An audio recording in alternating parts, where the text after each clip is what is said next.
എല്ലാവർക്കും നമസ്കാരം. അതിഥീസ് വേൾഡ് എന്ന യൂട്യൂബ് ചാനലിലേക്ക് എല്ലാവർക്കും സ്വാഗതം. അപ്പോൾ അതേ നമ്മുടെ പുതിയൊരു വീഡിയോ ആയിട്ട് ഞാൻ വീണ്ടും വന്നിട്ടുണ്ട്.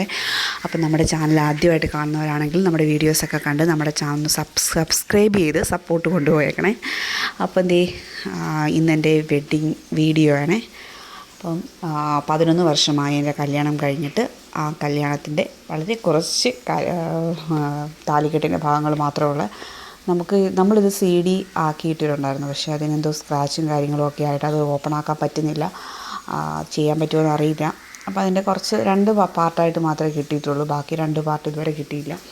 അപ്പോൾ അതിനകത്ത് കുറച്ച് ഭാഗങ്ങളാണ്. ഇത് ഈ യൂട്യൂബിൽ കിടന്നാൽ എപ്പോഴാണേലും എൻ്റെ ചാനലുള്ളിടത്തോളം കാലം ഇത് അവിടെ തന്നെ കറക്റ്റായിട്ട് കാണും. അപ്പോൾ ഇവിടെ സ്റ്റോർ ചെയ്യാമെന്ന് ഞാൻ വിചാരിച്ചു. അപ്പം എന്നെ സപ്പോർട്ട് ചെയ്യുന്നവർക്കൊന്ന് കാണുകയും കൂടെ ചെയ്യാമല്ലോ എൻ്റെ കല്യാണ വീഡിയോ. അപ്പം എൻ്റെ അച്ഛനാണ് നടുക്ക് നിൽക്കുന്നത്. എൻ്റെ ഭർത്താവും എൻ്റെ കുടുംബാംഗങ്ങളും ഒക്കെയാണ് ചുറ്റിനുമുള്ളത്. ഞാൻ ഒരുപാട് ആഗ്രഹിച്ച് മോഹിച്ച് കിട്ടിയ ജീവിതമാണ്. അപ്പം താലി കെട്ടുന്ന നിമിഷങ്ങളാണ് ഇതൊക്കെ. അപ്പം എന്താ പറയുക, എനിക്ക് എൻ്റെ മുഖമൊക്കെ കണ്ടോ, ഞാൻ ഒട്ടും വണ്ണമില്ലാത്തൊരു വ്യക്തിയായിരുന്നു. അപ്പം കല്യാണ സമയത്ത് എനിക്ക് 35 കിലോ ആയിരുന്നു തൂക്കമേ. ഹസ്ബൻഡ് വണ്ണമൊക്കെ ഉള്ള വ്യക്തിയാണ്, ഒത്തിരിയൊന്നുമല്ല, എന്നാലും എന്നിലും വണ്ണവും ആരോഗ്യവും ഒക്കെയുള്ള വ്യക്തിയായിരുന്നു. അപ്പം താലികെട്ട് അങ്ങനെ കഴിഞ്ഞിരിക്കുന്നു. ഞാനെൻ്റെ ജീവിതത്തിൽ ഏറ്റവും ആഗ്രഹിച്ചതും എപ്പോഴും മനസ്സിലുള്ളതും ഒരു നിമിഷം. എല്ലാവരും അങ്ങനെയൊക്കെയല്ലേ. അപ്പോഴത്തേക്കിനും ഞങ്ങളുടെ കല്യാണം നടന്നത് നമ്മുടെ ഇവിടെ തന്നെ ഉള്ളൊരു അമ്പലമാണ്, പുളുങ്കുന്നിൽ പടിഞ്ഞാറേമഠം ഭഗവതി ക്ഷേത്രം. അവിടെ വെച്ചായിരുന്നു. അന്ന് ഓഡിറ്റോറിയം ആയിട്ടൊന്നും ഇല്ല. പിന്നെ ഹോളുണ്ട്, നമുക്ക് കഴിക്കാൻ ഫുഡൊക്കെ കഴിക്കാം. അതും അന്നും ഇന്നും ഒക്കെ ഉണ്ട്. പക്ഷേ ഓഡിറ്റോറിയം ഈയിടെയൊക്കെ കുറച്ച് നാളായിട്ട് പണിതിട്ട്. അപ്പം നമ്മൾ അമ്പലത്തിനകത്ത് വെച്ച് താലി കെട്ടാൻ പറ്റത്തില്ല. നമ്മൾ അമ്പലത്തിൽ വന്ന് തൊഴുതിട്ട് ഈ പുറത്ത് നമ്മൾ ഈ ഹോളുണ്ടല്ലോ ഫുഡൊക്കെ കഴിക്കാനുള്ള, അവിടെ നമ്മൾ പന്തലൊക്കെ ഇട്ട് അവിടെ വെച്ചായിരുന്നേ താലി കെട്ടാൻ. വലിയ ഡെക്കറേഷനും വലിയ ഹോളും കാര്യങ്ങളും സ്റ്റേജോ അങ്ങനെയുള്ളതൊന്നുമില്ല. ഇത് കണക്ക് ഒരു ചെറിയ മണ്ഡപം കണക്ക് ഒരുക്കിയിട്ട് അങ്ങനെ ചെയ്യുമായിരുന്നു. അപ്പോൾ ഇപ്പോൾ അവിടെ വലിയ ഓഡിറ്റോറിയമൊക്കെ ആയിട്ടുണ്ട്. അപ്പം എൻ്റെ അനിയത്തിയുടെ കല്യാണം അവിടെ വെച്ചാണ് നടക്കുന്നത്. എൻ്റെ കല്യാണം നടന്ന അമ്പലത്തിൽ തന്നെയാണ് ജനുവരിയിൽ അവിടെ കല്യാണം നടക്കുന്നത്. അവിടെ ഇപ്പം വലിയ ഓഡിറ്റോറിയം കാര്യങ്ങളും ഒക്കെ വന്നതുകൊണ്ട് ഭയങ്കര സൗകര്യവും കാര്യങ്ങളുമാണ്. വണ്ടിയൊക്കെ വരാനും ഒക്കെ സൗകര്യം, റോഡും ഒക്കെ വന്നിട്ടുണ്ട്. അപ്പം മോതിരയിടുന്ന ചടങ്ങ് ആ സമയത്താണ് നമുക്ക് മോതിരയിടൽ ചടങ്ങ്. അല്ല, നമുക്ക് നേരത്തെ മോതിരയിടുന്ന ചടങ്ങ് അങ്ങനെയൊന്നുമില്ല. നമ്മൾ കല്യാണ മണ്ഡപത്തിൽ വെച്ച് ചെറുക്കനും പെണ്ണും അങ്ങോട്ടും ഇങ്ങോട്ടും മോതിരയിടും. പിന്നെ നമുക്കുണ്ടായിരുന്നതെന്ന് പറഞ്ഞാൽ വിരുന്നായിരുന്നു ഉണ്ടായിരുന്നത്. പെണ്ണിൻ്റെ വീട്ടിൽ വെച്ച് ഒരു വിരുന്ന്, ചെറുക്കൻ്റെ വീട്ടിൽ വെച്ച് അങ്ങനെ വിരുന്നും കാര്യങ്ങളും ഉണ്ടായിരുന്നു. നമ്മുടെ വീട്ടിൽ കുറച്ച് പേര് വന്ന് ജനുവരിയിലൊക്കെ ആയപ്പോഴാണ് വന്നത്. പിന്നെ അവരുടെ വീട്ടിലോട്ട് പോകുന്ന ചടങ്ങുണ്ടായിരുന്നു. പിന്നെ ഏപ്രിൽ കല്യാണം, അങ്ങനെയൊക്കെയാണ്. ഇപ്പം അങ്ങനെ വലിയ ചടങ്ങുകളൊന്നുമില്ല. ഇപ്പം എൻ്റെ അനിയത്തിയുടെയൊക്കെ കല്യാണത്തിന് അവരുടെ വീട്ടിൽ കാണാൻ നമ്മൾ കുറച്ച് പേരെല്ലാം കൂടെ പോയി. പിന്നെ അനിയത്തി ചെറുക്കനുമൊക്കെ വേറെ ജോലി സ്ഥലത്തൊക്കെ ആയതുകൊണ്ട് നമുക്കങ്ങനെ വേറെ ചടങ്ങൊന്നും നടത്തിയിട്ടില്ലായിരുന്നു. ഇനിയിപ്പോൾ കല്യാണമായിട്ടേ ഉള്ളൂ. പിന്നെ കല്യാണത്തിന് തലേദിവസം അവർ കുറച്ച് പേര് വന്ന് ഡ്രസ്സും കൊണ്ടുവരുന്നു കല്യാണത്തിന് ഉടുക്കാനുള്ള, അങ്ങനെയൊക്കെ ഉള്ളൂ. ഇപ്പം എൻ്റെ കല്യാണത്തിന് തലേദിവസം ഡ്രസ്സൊന്നും കൊണ്ടുവന്നില്ല. അടുത്ത് തന്നെയായിരുന്നു വീട്. എൻ്റെ വീടും ഹസ്ബൻഡിൻ്റെ വീടും തമ്മിലൊരു 10-15 മിനിറ്റ് വ്യത്യാസമേ ഉള്ളൂ കേട്ടോ, വണ്ടിയിലൊക്കെ പോവാണ്, അത്ര വ്യത്യാസമേ ഉള്ളൂ. അപ്പം തലേദിവസം ഡ്രസ്സൊന്നും കൊണ്ടുവന്നില്ല, നമ്മൾ തന്നെ എടുക്കുമായിരുന്നു. നമ്മൾ കല്യാണത്തിന് ഉടുത്തിറങ്ങാനായിട്ടൊരു സാരി നമ്മൾ വീട്ടിൽ നിന്ന് പോയി എടുക്കുമായിരുന്നു. അന്ന് ഞാനും എൻ്റെ ഒരു കൂട്ടുകാരിയും കൂടെ പോയാണ് സാരി എടുത്തത്. ഈ ഒരു സാരിയാണ് ഞാനിപ്പം ഈ താലികെട്ടിന് ഉടുത്തിരുന്ന സാരി അന്ന് ഞാനും എൻ്റെ കൂട്ടുകാരിയും പോയെടുത്താണ്, ആലപ്പുഴയിൽ പോയെടുത്താണ്, SMയിൽ. ഈ സാരി എനിക്ക് അത്ര വലിയ ഇതായിട്ട് തോന്നിയില്ല. ഒരു പച്ചയും മെറൂണും കൂടെ കൂടിയത് കണ്ടോ, നിങ്ങൾക്ക് തന്നെ കാണാം. വലിയ ഒരു ഇത് തോന്നിയില്ല. നമുക്കറിയില്ലായിരുന്നു എങ്ങനെ എടുക്കണം, എന്താ അങ്ങനെയുള്ള കൺസെപ്റ്റും കാര്യങ്ങളൊന്നും ഇല്ല. ഇപ്പോഴത്തെ പെൺകുട്ടികൾക്കൊക്കെ നമ്മുടെ കല്യാണമൊക്കെ ആകുമ്പം അല്ലേ, ഇന്ന ഡ്രസ്സ് എടുക്കണം, നേരത്തെ തന്നെ പ്ലാൻ ചെയ്യും. കുറേ നാൾ മുന്നേ ഇന്ന ഡ്രസ്സായിരിക്കണം, ഇന്ന ഓർണമെൻറ്റ്സ് വേണം. പക്ഷെ അങ്ങനെയുള്ള ഒന്നും എന്താണെന്ന് അറിയില്ല, അങ്ങനെയൊന്നും ഞാൻ ചിന്തിച്ചിട്ടില്ല. കൈ കെട്ടിയ ഒരു സാരി എടുത്ത് അത്രേ ഉള്ളായിരുന്നു. പക്ഷെ അത് ഇപ്പോഴെനിക്ക് ആലോചിക്കുമ്പം കുറ്റബോധം തോന്നുന്നുണ്ട്. ദൈവമേ, എൻ്റെ കല്യാണത്തിന് അങ്ങനെയൊന്നും ചെയ്യാൻ പറ്റിയില്ലല്ലോ എന്ന് ഓർത്തിട്ട്. ഇനിയിപ്പോൾ നമ്മൾ കുറ്റബോധം ഒക്കെ ഉണ്ടായിട്ട് കാര്യമില്ലല്ലോ. അപ്പോൾ ഈ ഒരു സാരിയാണ് എടുത്തത്. പിന്നെ നമ്മൾ മണ്ഡപത്തിൽ വെച്ച് നമുക്ക് വേറെ സാരി അവർ തരും ചെറുക്കൻ്റെ വീട്ടിൽ നിന്ന്.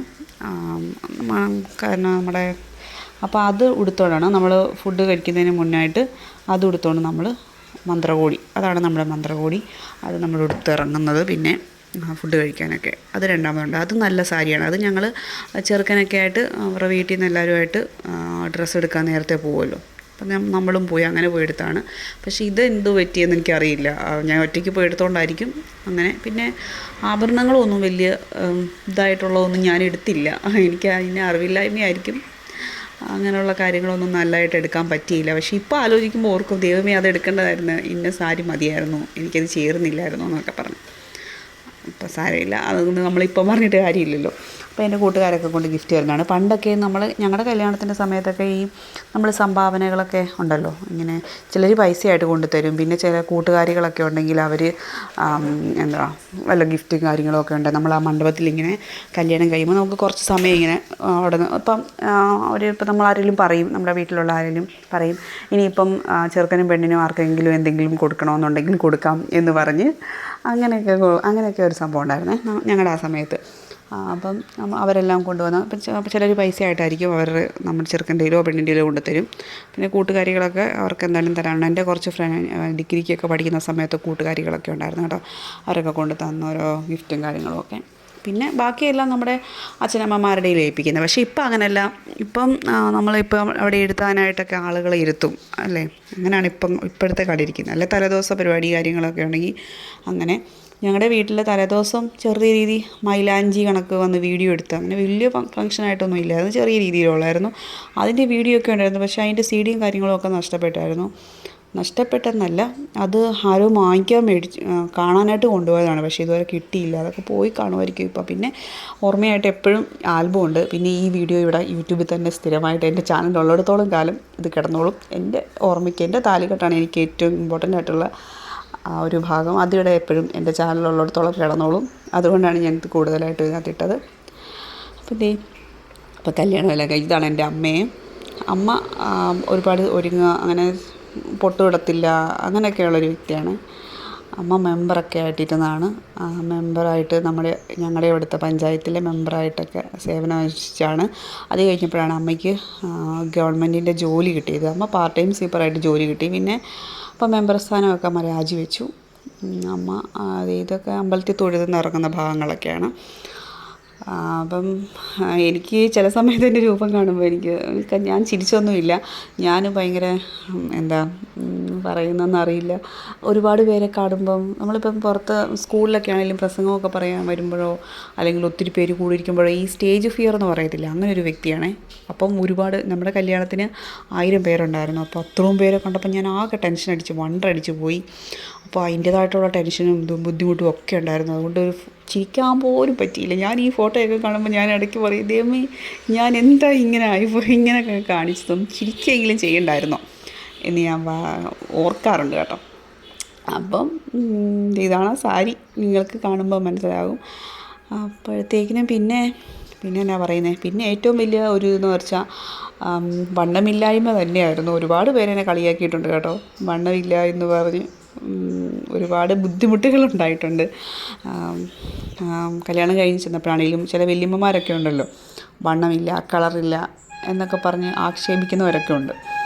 അതൊക്കെ എനിക്ക് ഭയങ്കരമായിട്ട് മാനസികമായിട്ട് ഒരുപാട് ബുദ്ധിമുട്ടുകൾ ഉണ്ടാക്കിയിട്ടുണ്ട്. അയ്യോ ചെറുക്കൻ്റെ അത്രയും കളറില്ല, വണ്ണമില്ല, അതാണ് എനിക്ക് ഏറ്റവും സഹിക്കാൻ മേലാത്തത്. അപ്പോൾ അങ്ങനെ അത് നമുക്ക് ജീവിതത്തിൽ ഒരിക്കലും എന്നെ ഒരുപാട് പേര് കളിയാക്കിയിട്ടുണ്ട് ആ ഒരു കാര്യം പറഞ്ഞ്. അപ്പം വണ്ണം, കളറ് ഇതൊന്നുമല്ല ജീവിതത്തിലെ ഏറ്റവും വലിയ കാര്യം. അത് പോയെ എല്ലാവരും മനസ്സിലാക്കിയിട്ടുണ്ട്. അതായത് നമ്മുടെ മനസ്സ് നന്നായിരിക്കുക, നമ്മൾ ആരും ദ്രോഹിക്കാൻ പോകരുത്. അതൊന്നും അല്ല ജീവിതം എന്ന് പറയുന്നത്. വണ്ണത്തിലോ കളറിലോ ഒന്നുമല്ല, നല്ലൊരു മനസ്സുണ്ടായിരിക്കണം. അങ്ങനെ എന്നാലേ നല്ലൊരു ജീവിതം, വിട്ടുവീഴ്ചകളൊക്കെ ചെയ്ത് പോയാൽ മാത്രമേ നല്ലൊരു ജീവിതം കിട്ടത്തുള്ളൂ. അല്ലാതെ വേറൊന്നും ഒരു ഘടകമല്ലെന്നൊക്കെ കാലം തെളിയിച്ചിട്ടുണ്ട്. അപ്പം അതുകൊണ്ട് ഞാൻ ഹാപ്പിയാണ്. ഇപ്പോൾ എനിക്ക് വണ്ണമൊക്കെ ഉണ്ട്. പിന്നെ എന്നെ കളിയാക്കിയവരോടൊന്നേ പറയാനുള്ളൂ, എൻ്റെ ഭർത്താവിനും ആർക്കും കുഴപ്പമില്ലാത്തടത്തോളം എനിക്കതൊന്നും ഒരു പ്രശ്നമില്ല. അന്ന് വിഷമിച്ചിട്ടുണ്ട് കേട്ടോ. പിന്നെ ഇതിപ്പോൾ ഞാൻ ഓർത്തിട്ടൊക്കെ എനിക്ക് ബുദ്ധിമുട്ട് തോന്നി, ദൈവമേ ഞാൻ എന്തിനാണ് കരഞ്ഞത്, എന്നെ എല്ലാവരും കളിയാക്കിയപ്പം. പിന്നെ നമ്മുടെ പ്രായത്തിൻ്റെയൊക്കെ അല്ലേ, എല്ലാവരും കളിയാക്കുമ്പോൾ മാറിയിരുന്ന് കരയാനുള്ള ഇപ്പോഴത്തെ പെൺപിള്ളേരായൊന്നും അതിന് കിട്ടില്ല. ഇപ്പം ആരെങ്കിലും പറയുമ്പോൾ രണ്ടെണ്ണം തിരിച്ചു പറയണം. നമ്മൾ പെൺപിള്ളേരെപ്പോഴും ആരെങ്കിലും വല്ലതും പറയുമ്പം കരയാനോ അങ്ങനെയല്ല, നമ്മൾ പ്രതികരിക്കണം ന്യായമായിട്ടുള്ള. എന്ന് വെച്ചാൽ ചാടിക്കടി ബഹളം ഉണ്ടാക്കുകയെന്നല്ല, നമുക്ക് ന്യായമുള്ള കാര്യത്തിൽ നമ്മൾ ഉറച്ചു നിൽക്കണം. ഉറച്ചു നിന്നാൽ മാത്രമേ നമുക്ക് നമ്മുടെ ജീവിതം പോകത്തുള്ളൂ. പിന്നെ മറ്റുള്ളവരെന്തെന്നും പറഞ്ഞ് നോക്കിയിരുന്നിട്ടും കാര്യമില്ല. എൻ്റെ ജീവിതം എന്നെ പഠിപ്പിച്ചൊരു പാഠമാണ്. മറ്റുള്ളവർ പറയുന്നത് നോക്കാതെ നമ്മൾ നമ്മുടെ കാര്യം നോക്കി ജീവിക്കുക. അവരടക്കടത്ത് പറയുക, പറഞ്ഞു കഴിയുമ്പോൾ അവരുടെ ചെവി അവർ വാ കഴിക്കുമ്പോൾ അവർ പൊക്കോളും. അത്ര നോക്കിയാൽ മതി. അപ്പോൾ അതൊക്കെ ഞാൻ എൻ്റെ പറയുമായിരുന്നു. ഈ ഒരു കല്യാണ ആൽബം കാണുമ്പോൾ ഒക്കെ ഞാനത് ആലോചിക്കുന്നത്. വണ്ണമില്ലാത്തതിൻ്റെ പേരിൽ, നിറവില്ലാത്തതിൻ്റെ പേരിലും ഒക്കെ ഉണ്ടായ നേരിട്ട പ്രയാസങ്ങളൊക്കെയും ഞാൻ പറയുന്നുള്ളൂ. അപ്പം ഇത് നമ്മുടെ അതൊക്കെ പോട്ടെ. ഇത് നമ്മുടെ ഇതാണ് സദ്യയുടെ ഭാഗങ്ങളോ. അവിടെ ഒത്തിരി സ്ഥലമുണ്ട് അതിനകത്തെ ഓഡിറ്റോറിയം അല്ല, ആ ഹോളിനകത്ത്, അമ്പലത്തിൻ്റെ ഹോളാണ് ഇത്.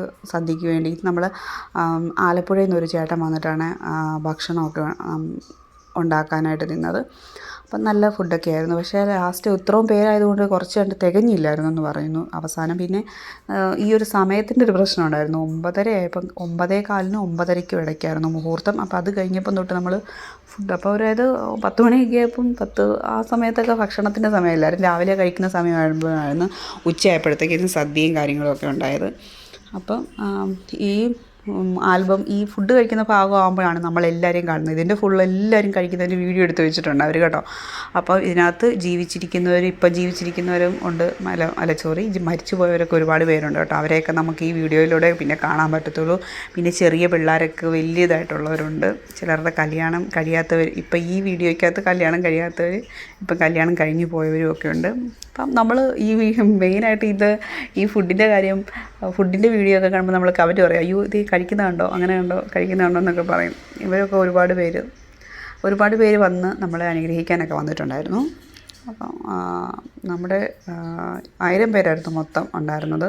അപ്പം നമ്മൾ ഇപ്പോഴാണ് വിളമ്പാനൊക്കെ അല്ലേ. ഇപ്പം വിളമ്പാനായിട്ട് യൂണിറ്റുകളൊക്കെ ഉണ്ട്. പെൺപിള്ളേരുടെയും ആൺപിള്ളേരുടെയും ഒക്കെ 20 പേര് 30 പേര് ഗ്രൂപ്പ് വെച്ച്. പക്ഷേ പണ്ട് അങ്ങനെയല്ലായിരുന്നു കേട്ടോ. എൻ്റെ കല്യാണത്തിൻ്റെ സമയത്തൊക്കെ നമ്മുടെ ബന്ധത്തിലുള്ള ചേട്ടന്മാർ, നമ്മുടെ അടുത്തുള്ള അച്ചായന്മാർ, അങ്ങനെയൊക്കെ എല്ലാവരും കൂടെ വിളമ്പുന്നത് കേട്ടോ. അങ്ങനെ എല്ലാവരും ഒരു കല്യാണം ആകുമ്പോൾ എല്ലാവരും ഒത്തൊരുമയോടെ കൂടി കാണുമല്ലോ. ഇപ്പം കാറ്ററിങ്ങുകാരെയൊക്കെ ഏൽപ്പിക്കുമല്ലോ. ഇപ്പം ഞങ്ങൾ അനിയത്തിയുടെ കല്യാണമൊക്കെ ഇങ്ങനെ 10-20 പേരെ നിർത്തിയിരിക്കുവാണ്, ചേച്ചിമാരെ. അവർ വന്ന് വിളമ്പാനായിട്ട്. ഇന്ത്യയിൽ അങ്ങനെ അല്ലായിരുന്നു.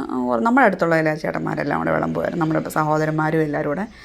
അപ്പം ഇതൊക്കെയാണ് സദ്യയുടെ കാര്യങ്ങളും ഒക്കെ ഉള്ളത്. ഇതൊക്കെ വീണ്ടും ഒന്ന് കാണുമ്പോൾ നമുക്ക് സന്തോഷവും അല്ലേ. നമ്മുടെ കല്യാണത്തിൻ്റെ വന്ന് പങ്കെടുത്തവരെല്ലാം ഈ വീഡിയോയിലൂടെ കാണാൻ പറ്റും. അങ്ങനെ അതൊക്കെയാണ് കല്യാണത്തിൻ്റെ ഓർമ്മയായിട്ടുള്ളത്. പിന്നെ ഇതിൻ്റെ കുറച്ച് പാർട്ടൊക്കെ ഉണ്ട്. അതൊക്കെ ഞാൻ പറഞ്ഞില്ലേ, CD-ക്ക് കുറച്ച് സ്ക്രാച്ചും കാര്യങ്ങളൊക്കെ ഉണ്ട്, പറ്റിയില്ല. അതൊന്ന് ഓപ്പൺ ചെയ്യണം, എവിടെയെങ്കിലും കൊടുത്ത് ശരിയാക്കണം. പിന്നെ വീട്ടിൽ ചെല്ലുന്ന ഭാഗമൊക്കെ ഉണ്ട്, അതൊന്നും ഞാൻ എടുത്തില്ല. അപ്പോൾ നമുക്ക് എല്ലാവരുടെയും വീഡിയോ മോഹവും ചിലർക്കൊക്കെ ഇഷ്ടപ്പെടത്തില്ലല്ലോ നമ്മൾ വീഡിയോ, നമുക്ക് മറ്റുള്ളവരുടെ അനുവാദം ഇല്ലാതൊക്കെ വീഡിയോ എടുത്തിടുമ്പോഴേ. അപ്പം അതുകൊണ്ടാണ് ഇപ്പോൾ ഇത് പൊതുവായിട്ടുള്ളതായതുകൊണ്ട് നമ്മൾ ഇടുവാണ്. ചിലപ്പോൾ അവിടെ ചെന്ന് ഇടുമ്പം ഇഷ്ടപ്പെടാതൊക്കെ വരുമ്പം പിന്നെ അതിൻ്റെ ആവശ്യമില്ലല്ലോ. അപ്പോൾ എൻ്റെ അപ്പം പുറത്ത് പണ്ട് ക്യൂ നിൽക്കും ആളുകൾ ആദ്യത്തെ ഇത് കഴിയുമ്പോൾ. ഈ ഒരു സമയമായതുകൊണ്ട് അങ്ങനെ തള്ളലും ഇതൊന്നുമില്ല. 11 മണിക്ക് 12 മണിക്കൊക്കെ കല്യാണം നടക്കുന്നവരാണ് അടുത്ത 8-ന് വേണ്ടി നോക്കിയിരിക്കുന്നത്. ഇപ്പോൾ ഇത് 9:30 ആയതുകൊണ്ട് ഒത്തിരി സമയമുണ്ടായിരുന്നു. പിന്നെ നമുക്കങ്ങനെ ലവ് സീന് കാര്യങ്ങളൊന്നുമില്ല. നമ്മൾ 1:30 ആയപ്പം വീട്ടിൽ നിന്ന് ഇറങ്ങി. 1:30 ആയപ്പോൾ അമ്പലത്തിൽ നിന്ന് ഇറങ്ങണം. നമ്മൾ ആ മുഹൂർത്തമൊക്കെ നോക്കുമല്ലോ. നോക്കിയിട്ട് 1:45 ആയപ്പോൾ അവിടെ ചെന്ന്. അവിടെ കയറുന്ന സമയം 1:45 ആയിരുന്നു. ഉച്ചയോടുകൂടി എല്ലാ കല്യാണത്തിൻ്റെ തിരക്കുകളൊക്കെ കഴിഞ്ഞു. പിന്നെ ഇവിടുന്ന് ഫുഡും കാര്യങ്ങളുമൊക്കെ ബാക്കി വരുന്നതൊക്കെ ബാക്കിയൊന്നും ഇല്ല, കുറച്ചെങ്ങാണ്ടേ ഉള്ളായിരുന്നു. ലാസ്റ്റ് വന്നപ്പോൾ കുറച്ച് തികയാതൊക്കെ വന്നായിരുന്നു എന്ന് പറഞ്ഞു. അപ്പം ഒരുപാട് പേരുണ്ടായിരുന്നു വീട്ടിൽ. അപ്പം അനിയത്തീൻ്റെ കല്യാണമാണ് ഇനി നമ്മൾ നോക്കിയിരിക്കുന്നത്. അപ്പോൾ എൻ്റെ കല്യാണം കഴിഞ്ഞ് ഇനിയിപ്പോൾ ലാസ്റ്റ് നമ്മുടെ കുടുംബത്തിലുള്ളത് അനിയത്തിയുടെ കല്യാണമാണ്. അപ്പം അതിന് ഒരു മാസത്തെ സമയമേ ഉള്ളൂ. അപ്പോഴത്തേക്കിന് എന്താ പറയുക, ഇതൊക്കെയാണ് എൻ്റെ കല്യാണത്തിൻ്റെ ഓർമ്മകൾ, ജീവിതത്തിലെ കുറേ നിമിഷങ്ങൾ നല്ല. പിന്നെ എന്നാ അപ്പം ഒരുപാട് പേരെയൊക്കെ ഇതിനകത്തൂടെ കാണാൻ പറ്റി. പിന്നെ ആ ഒരു തിരക്കും കാര്യങ്ങളും ഒക്കെ ആയിട്ട് അങ്ങ് പോവുകയാണ്. അപ്പോൾ എനിക്ക് ഭയങ്കര ചമ്മലും കാര്യങ്ങളും ഒക്കെയാണ് ഈ വീഡിയോയിൽ ഞാൻ പറഞ്ഞില്ലേ. അപ്പോൾ ഇതൊക്കെ കല്യാണം കഴിഞ്ഞിട്ടുള്ള എല്ലാവരും കൂടി നിൽക്കുന്നതാണ്. ഈ അമ്മമാരൊക്കെ, ഈ ചേട്ടനാണ്. നമ്മളത് ഇവരെ കുറേ കഴിഞ്ഞപ്പോഴാണ് ഫുഡൊക്കെ കഴിക്കാൻ പോകുന്നത് കേട്ടോ. അപ്പം നമ്മുടെ വീഡിയോ ഒക്കെ കുറച്ച് ഭാഗങ്ങൾ മാത്രമേ ഞാൻ ഉൾപ്പെടുത്തിയിട്ടുള്ളൂ. അപ്പോൾ ഇത്രയൊക്കെ ഉള്ളൂ നമ്മുടെ വീഡിയോ. അപ്പം ബാക്കിയൊന്നും ഞാൻ പറഞ്ഞില്ലേ, കുറച്ച് ഭാഗങ്ങളൊന്നും കാണിക്കുന്നില്ല. നമുക്ക് കാണിക്കാൻ പറ്റുന്ന അത്രയും വീഡിയോ മാത്രമേ ഞങ്ങൾ ഉൾപ്പെടുത്തിയിട്ടുള്ളൂ. അപ്പോൾ വീഡിയോ ഒക്കെ എല്ലാവരും കണ്ടെന്ന് വിചാരിക്കുന്നു. എൻ്റെ ഒരു വീഡിയോ വെഡ്ഡിങ്ങിൻ്റെ ഭാഗമായിട്ട് എൻ്റെ സബ്സ്ക്രൈബേഴ്സും നമ്മളെ സ്നേഹിക്കുന്നവരൊക്കെ കാണാൻ വേണ്ടി ഞാൻ ഇട്ടിരിക്കുകയാണ്. എല്ലാവർക്കും ഈ കല്യാണ വീഡിയോ ഒക്കെ ഇഷ്ടപ്പെട്ടെന്ന് കരുതുന്നു. എൻ്റെ കല്യാണത്തിൻ്റെ എന്താ പറയുന്നത്, താലികെട്ടിൻ്റെ സമയവും സദ്യയുടെ സമയമൊക്കെ മാത്രമേ ഞാൻ ഉൾപ്പെടുത്തിയിട്ടുള്ളൂ. കൂടുതലായിട്ടുള്ള ഒന്നും ഇല്ലായിരുന്നു. നമുക്ക് ലവ് സീനോ കാര്യങ്ങളോ അതിന് മുന്നുള്ള കാര്യങ്ങളോ ഒന്നുമില്ല. അപ്പം എല്ലാവർക്കും വീഡിയോ ഒക്കെ ഇഷ്ടപ്പെട്ടെന്ന് കരുതുന്നു. നമ്മുടെ ചാനലൊക്കെ ആദ്യമായിട്ട് കാണുന്നവരാണെങ്കിൽ നമ്മളെ സബ്സ്ക്രൈബ് ചെയ്തൊന്ന് മുന്നോട്ട് കൊണ്ടുപോകണം. എങ്കിൽ മാത്രമേ നമുക്ക് വീഡിയോസൊക്കെ ആയിട്ട് ഇനിയും മുന്നോട്ട് വരാൻ പറ്റത്തുള്ളൂ. അപ്പം ഈ വെഡ്ഡിങ് വീഡിയോ എല്ലാവർക്കും ഇഷ്ടപ്പെട്ടെന്ന് കരുതുന്നു. എല്ലാവരും നിങ്ങളുടെ അഭിപ്രായങ്ങളൊക്കെ നമ്മളെ ഒന്ന് അറിയിക്കണം, കമൻ്റായിട്ട് അറിയിക്കണം. നമ്മുടെ ചാനൽ ലൈക്ക് ചെയ്യണം. പിന്നെ സബ്സ്ക്രൈബ് ചെയ്യാത്തവരുണ്ടെങ്കിൽ സബ്സ്ക്രൈബ് കൂടെ ചെയ്യണം. അപ്പോൾ എല്ലാവർക്കും നന്ദി, നമസ്കാരം.